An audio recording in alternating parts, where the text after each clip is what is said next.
you need to change your script. Right. If you want to know the script that I use, you can just send me an email and I'll gladly send it to you. Which is david@homeloanadvocates.com. Advocates is plural. So, it's really pretty simple. We've got a couple of versions of the script. Both of them work just fine. But some of the older versions of the scripts are not getting as good a result. So, but they all work to some level. But if what you're using is resulting in declines, then you should switch your script up. There you go. It's only going to be up to this point before you even put tag 1 out on the property. I cannot stress this, people. The only thing that is going to keep you from a face-to-face appointment is either bad data, not putting up the tag, or the call center. Like, there's very few working parts here that are going to keep you and the system from working correctly. For those of you that are on the call, if you have any questions, go ahead and type them in at this moment, or you want clarification on any of these. I will answer the questions that are popping up right now after we go through all of this. Step 5 is downloading your actual Monster marketing piece. There are 3 different versions of the Monster. Are you still using Old Faithful, the what I call the X model? Am I still the what model? The X, what I call the X model, EX model. Oh, FedEx. Yeah, is that what you're saying? Yeah, there are 3 different versions. I don't think that there's anything wrong switching them up. There is a FedEx version that looks kind of like a FedEx. There's one that kind of looks like a UPS Brown, and then there's a generic one. And I can tell you guys all of this specifically because Diana just constantly changes the colors on hers. She just constantly changes. I put out one the other day that looked like it was USC colors. I don't even know what possessed her to pick those colors. It doesn't change the result.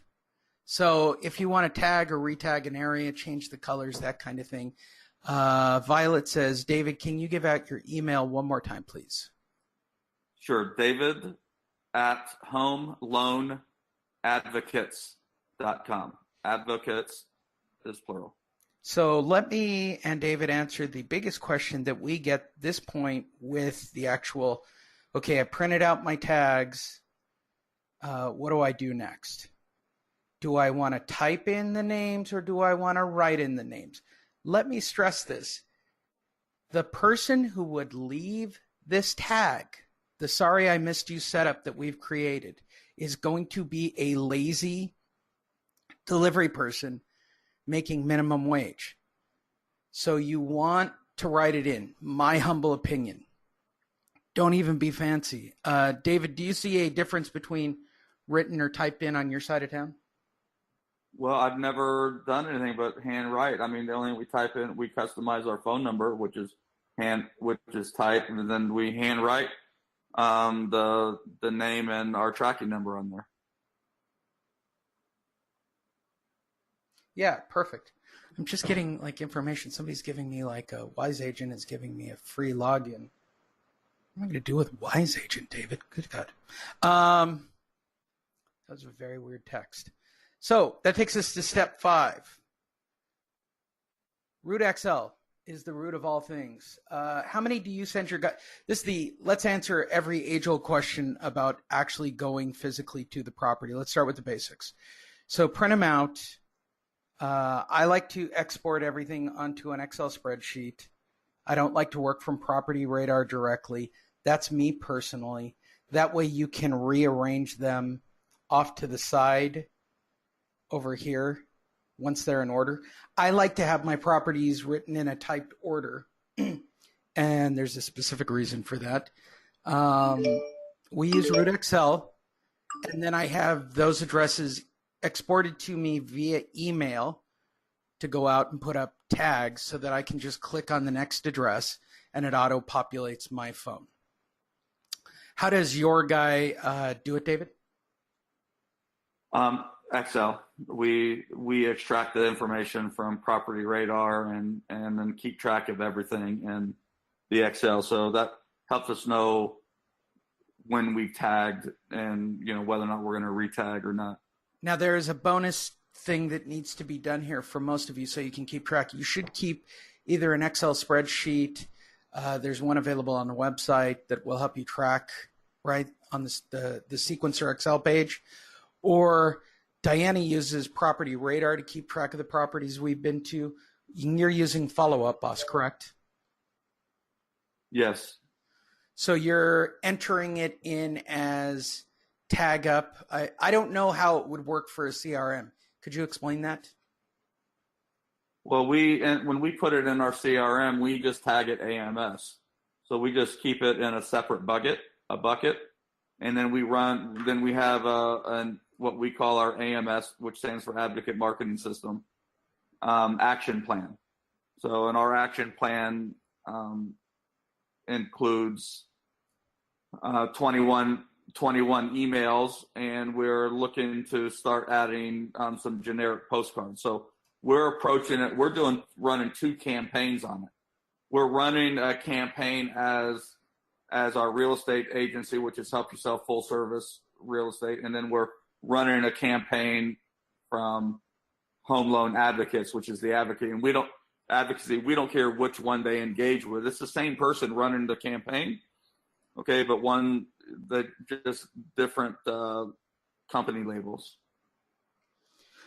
Okay, so putting out labels, everybody, and when it comes, the other question David and I often get in either AMS or Monster Marketing or whatever, I'm going to go out and put up 550 tags. I'm going to do everything that has a notice of default from here, from one corner of LA County to the other.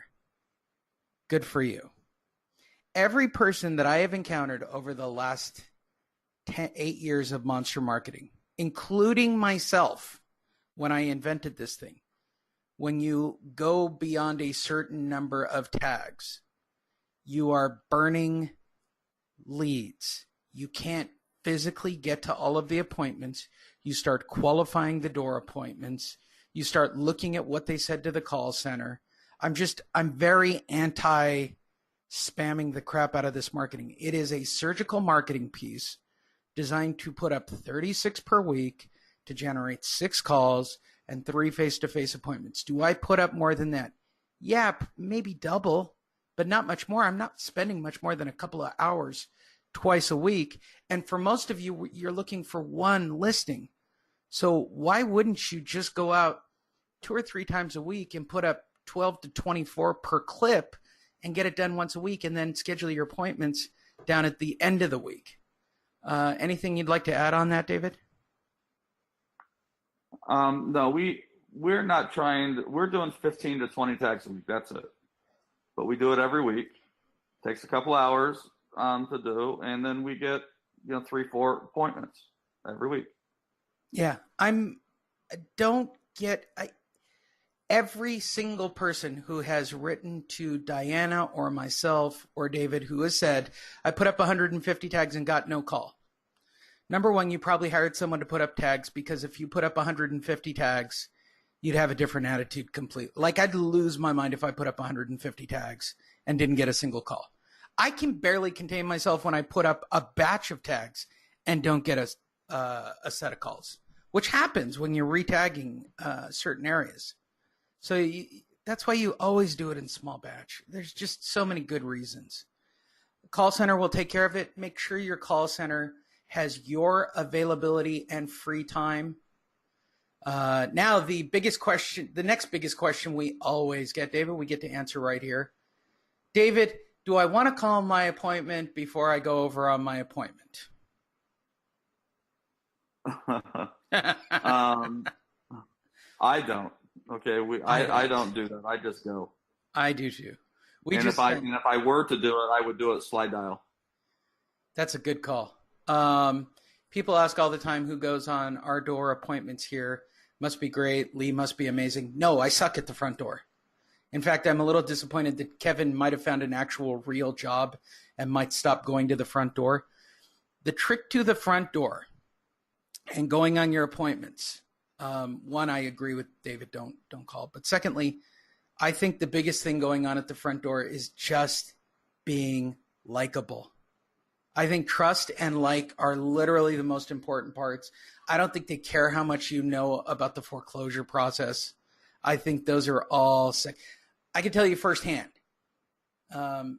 being a former head loss mitigator, I would think you'd want to talk to somebody who's an actual bank person. I have no empathy. I have no sympathy. I am not the guy to go meet with him. We send our investor, Kevin, to go meet with them the first time as the homeowner advocate to create the initial relationship. Who's going on your very first appointment, David? My guy Jeff in my office is going. How is he doing on his first appointments? He does very well. You know, he does a really good job and puts them in it. You know, most of them don't convert. Most of them don't convert on that first meeting. So he does a good job of establishing a rapport with them and getting ongoing contact. And for those of you who don't know, the reason for building the rapport and building that, I'm sure David heard it down at Carr. He hears it as a broker. He hears it from coaches. We've all heard it. First of mind, David, or top of mind, is that the correct terminology? Yeah, top of mind. Top of mind. So you're creating and establishing a relationship as more than likely the first real estate professional that they've encountered, and then reinforcing that. How do you, let's go back to the CRM topic right here for a quick second, David. If you actually have a first meeting, how does that change your CRM setup? Well, if I get a first meeting, then I'm generally getting an email address, and then we set them up on a drip marketing campaign where they get one email a week for 21 weeks, which is related to stopping foreclosure. So I edited a book called Defeat Foreclosure, and I got the rights to use it in this way. So we just took that 21 chapters of the book and turned it into 21 emails that we drip out to them every week. So the key for everybody who's listening is everybody is a potential lead or a client. I can't even begin to tell you how many times Kevin gets really disappointed when he meets somebody who's too stubborn that he knows is going to get foreclosed upon because I'm right and they're wrong. Bank always wins. And we see that all the time. I mean, all the time. We shake our head a lot wondering, you know, what they were thinking by not doing anything or not letting us at least try to help them. I think even equally as frustrating is the call after the sale. Okay, what can I do now? Lose your house. That's what you can do right now. There's yeah. The sale happened last week. What do you want? What do you want to happen? You didn't pay. They went through the proper process. And so you want to keep yourself top of mind. You want to follow up. So depending on whether or not you're using a CRM or you're using the tools we provided you on the website to follow up with, I don't care if it's snail mail, email, text, call, whatever, you've got to stay top of mind so that the people who do want to do something, I don't think that there should ever, this is a boggling bank thing to me, David. 30 years, 1988, I was an asset manager. It is still boggling to me after all these years. Why would anybody let a bank foreclose upon them? There is no reason for that to ever occur. Ever. Like, I can't see the value in just going, screw it, I'm going to teach the bank a lesson and make them foreclose on me and then throw me out of the house. None of that makes sense to me. Like, there's no advantage to it. There was a period in 2007 and 8 where they were making outrageous cash offers to get houses back. But we're in a period where you're not getting an outrageous deal. You're getting a couple of grand to switch out keys. You're not doing they're not doing deed and losing with crazy amounts attached to them. I can't seem to get into this. This is why I'm not good at the front door, David. I can't get into the mindset of a homeowner who can't see the value in selling their property before the bank will take it from them. Well, I'm always surprised at how much people put their head in the sand. I mean, the only explanation to what you're saying is denial. and we see a lot of denial, and